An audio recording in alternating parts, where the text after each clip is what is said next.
পিসিতে মেরে পা ফাটিয়ে দিয়েছেন, পিসিতে মেরে পা ফাটিয়ে দিয়েছেন। নমস্কার, সন্ময় স্পিক্স থেকে বলছি। সন্ময় বন্দ্যোপাধ্যায়। বাউরিয়া পুলিশের কীর্তি, পুলিশ কাস্টাডিতে নিয়ে মেরে পায়ের পাতা ফাটিয়ে দিয়ে তারপর আবার নির্লজ্জের মতো গেছে, এমনই অভিযোগ নির্লজ্জের মতো গেছে যে সুপারকে দিয়ে মেডিকেল রিপোর্টটাকে চেঞ্জ করাতে। কত বড় অপরাধী পুলিশ না হলে আজকে পশ্চিমবঙ্গে মানুষের এত দুর্দশা বাড়ে বলুন তো।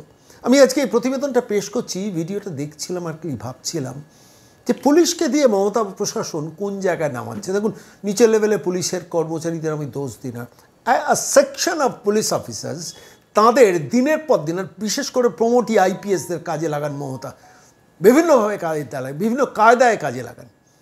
যে যুবকটিকে মারা হয়েছে বলা হচ্ছে পায়ের পাতা, মানে পাতাতে মেরে পায়ের পাতা ফাটিয়ে দেওয়া হয়েছে, আর তারপর অন্য সেকশনের জামিন করিয়ে দিয়ে পুলিশের মহান পুলিশ অফিসাররা তারা সাধু সাজার চেষ্টা করছেন। আমি আজকে এই ভিডিওটা দেখাচ্ছি এই কারণে, দেখে রাখা দরকার। যে কোনো থানায় যে কোনো পুলিশি অসভ্যতা আপনাদের নজরে এলে আমাদের দপ্তরে দয়া করে ফোন করবেন।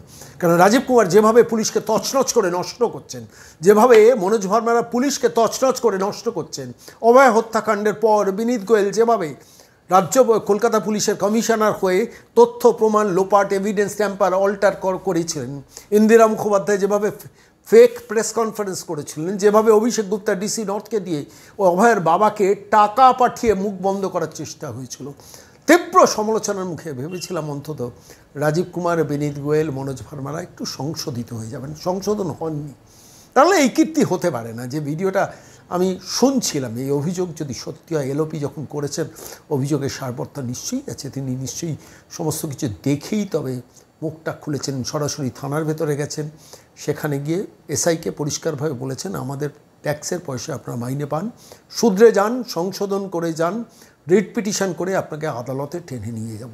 এই ভাষাটাই এখন পুলিশ বোঝে। আবার বলছি, এই ভাষাটাই পুলিশ বোঝে। আদালতে নিয়ে গেলে এই পুলিশই আবার দেখবেন সোজা হয়ে যাবে। এই যে মানে ব্যাঁকা হয়ে গেছে না, নবান্নর কাছে বাঁকা হয়ে গিয়ে অসভ্যতা করছেন, দিনের পর দিন নির্মম অত্যাচার করছেন মানুষের ওপর, আর তারপর চেষ্টা করছেন নিজেরা সাধু সাজছেন বিভিন্ন সোশ্যাল মিডিয়াতে পোস্ট করে। জানা দরকার, বহু মানুষের জানা দরকার, এবং অবশ্যই থানা থেকে যদি কোনো রকম অবিচার হন সরাসরি আমাদের দপ্তরে টেলিফোন করে জানাবেন, এবং আপনাদের যা যা বক্তব্য উইথ ডকুমেন্টস আমাদের কাছে পাঠাবেন, আমরা সম্প্রচার করব। কিন্তু এই মুহূর্তে চলুন বাউরিয়া থানার ভেতরে সেই দৃশ্য দেখি, কি করেছে পুলিশ, সরাসরি শুনুন। ফেসবুক লাইভ করলে আপনার ডিজিপি, এডিজি এলো, এসপি এরা দেখে তাড়াতাড়ি করে তো আপনাকেই সাপোর্ট দিত। ফেসবুক লাইভ তো খারাপ নয়। আপনি সুমনকে ধরেছেন, আপনি এই ছবি ভিডিওতে সুমনকে দেখাতে পারবেন। দুটো মুসলিম ছেলেকে বেল করিয়ে দিলেন জাজ কোর্ট থেকে। শুনুন, যা করছেন না, খুব খারাপ কাজ করছেন, খুব খারাপ কাজ করছেন, খুব খারাপ কাজ করছেন।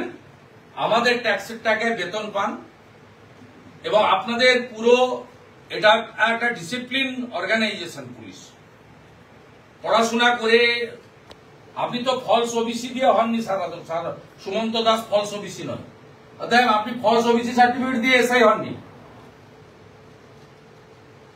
আমি আপনাকে পরিষ্কার বলে গেলাম, সুমনের স্ত্রীকে দিয়ে আপনার বিরুদ্ধে, আইওর বিরুদ্ধে রিট করাবো, বলেই করাবো। আপনি লকআপে মেরেছেন, পায়ের পাতা ফাটিয়েছেন। আপনার এসপি কি নাম, সুবিনয় পাল না সুবিমল পাল, তিনি সুপারকে দিয়ে মেডিকেল রিপোর্ট চেঞ্জ করিয়েছেন। আমি ওর ফ্যামিলিকে দিয়ে এনএইচআরসিতে অ্যাপ্লাই করাবো, ন্যাশনাল হিউম্যান রাইটস কমিশনে। তো আমি আপনাকে বলে গেলাম, আপনি যদি সংশোধন না হন এবং হিন্দু মুসলমান দুটো চোখ খোলা রাখবেন, এই দেশ ধর্মনিরপেক্ষ দেশ, যেভাবে প্যানিক করে রেখেছেন, বাচ্চাগুলো না যাচ্ছে স্কুলে, ঘরগুলো ভেঙেছেন, দরজাগুলো ভেঙেছেন, তালা ভেঙেছেন, আলমারিগুলো থেকে সমস্ত জামা কাপড় বের করেছেন। আপনার লোকরা 12টা থেকে 2:30টা পর্যন্ত ওই পাড়ায়, আমার সামনেই তো ফোর্স দেখলাম, হাউস গার্ড তো দেননি, কারণ ওরা তৃণমূল করে না। তৃণমূল লোকেদের চোর ডাকা ধর্ষণকারী হলেও হাউস গার্ড পাওয়া যায়। তাদেরকে বলেছেন যাতে এলওপির সামনে এমএলএ, বিজেপি এমএলএদের সামনে কমপ্লেন না করে। আমি আমার প্রোটেস্ট রেকর্ড করিয়ে গেলাম, আপনার সিসিটিভি যদি থাকে সেখানেও রেকর্ড হলো। I am LOP along with my BJP colleagues MLA, record করিয়ে দিয়ে গেলাম এবং ডিস্ট্রিক্ট প্রেসিডেন্ট আছে মিস্টার দেবাশিস, আমি বলে গেলাম আমি আপনাদের এই অসভ্যতামি যদি বন্ধ না হয়, বিএনএস এর বাইরে গিয়ে যদি কাজ করেন, পিসিতে রাখলে সুপ্রিম কোর্টের গাইডলাইন আপনি ভাইলেশন করেছেন, আমি কিন্তু 9 তারিখে নবান্ন অভিযান শেষ হলে 10 তারিখ বিকেল বেলা আসবো, থানা ঘেরাও করতে আসবো।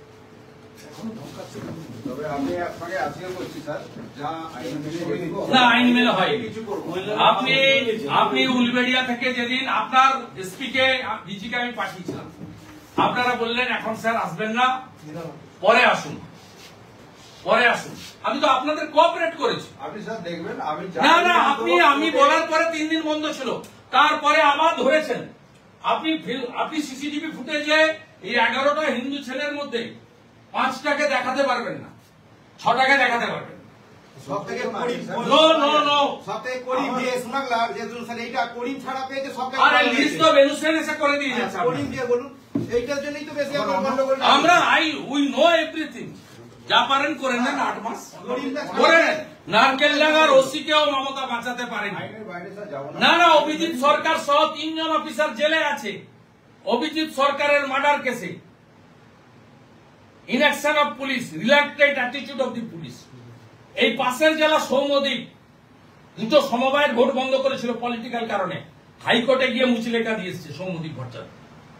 আপনার এসপি সম্ভবত প্রমোটি আইপিএস, তাকে বলবেন রুল 6 আইপিএস হ্যান্ডবুকটা পড়ে নিতে। Political ইম্পার্সিয়ালিটি is too much mandatory regarding your profession. এই ক্ষেত্রে আমি স্যার আইনের বাইরে যাব না, আপনি সুমনকে ধরেছেন কেন ফেসবুক লাইভ করার জন্য? আপনি উত্তর দিতে পারবেন? আপনি পিসিকে নিয়ে মেরে পা ফাটিয়েছেন কেন? আমি আপনাকে বলার পরে আপনি এখানে লয়ার এবং তার গার্ডিয়ানের সামনে এনেছে, তারা বলেছে মার খাই। হিন্দু বিরোধী পুলিশ, মমতা পুলিশ, হায় হায় মমতা পুলিশ, হায় হায় হিন্দুদের উপর অত্যাচার বন্ধ করো, হিন্দুদের উপর অত্যাচার বন্ধ করো, হিন্দুদের উপর অত্যাচার বন্ধ করো, মিথ্যা মামলা বন্ধ করো, ঘরে ঘরে ভাঙচুর বন্ধ করো, মমতা পুলিশ, হায় হায় মমতা পুলিশ, হায় হায় হিন্দু বিরোধী সরকার, হিন্দু বিরোধী সরকার। আপনি তো কথা বললেন, আপনাদের এই যে ছেলেগুলোকে এখন জামিনের কিছু কথা বললেন বা কিছু বললো জামিন হবে বা যাদের অ্যারেস্ট হয়নি? না জামিন লয়ার লড়বে। লয়ার কোথায় গেল? জামিন লয়ার লড়বে, জাজকোর্ট করবো, হাইকোর্ট করবো। আমিও সব জানি, কোথাবাড়ি ধরিয়ানেও দেখিয়ে দিয়েছি। সব করে লাভ হবে না। আমি একে বলে এলাম, আপনি যা করছেন আপনার ক্যাডারের সঙ্গে বিশ্বাসঘাতকতা করছেন।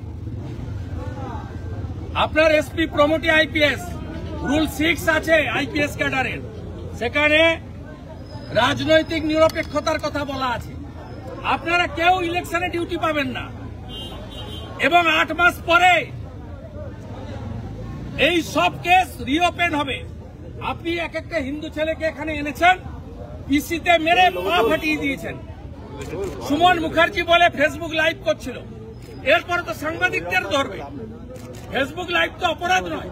আমি ওনাকে ভিডিও দেখেছি, ভিডিওতে দেখা যাচ্ছে না এমন 5 জন হিন্দু ছেলেকে মিথ্যা মামলায় ফলসলি ধরে রেখেছে। আমি পরিষ্কার বলে এসেছি, আমরা কয়েকদিন দেখব, 10ই আগস্ট রবিবার প্রয়োজন হলে এই থানাটা ঘেরাও হবে।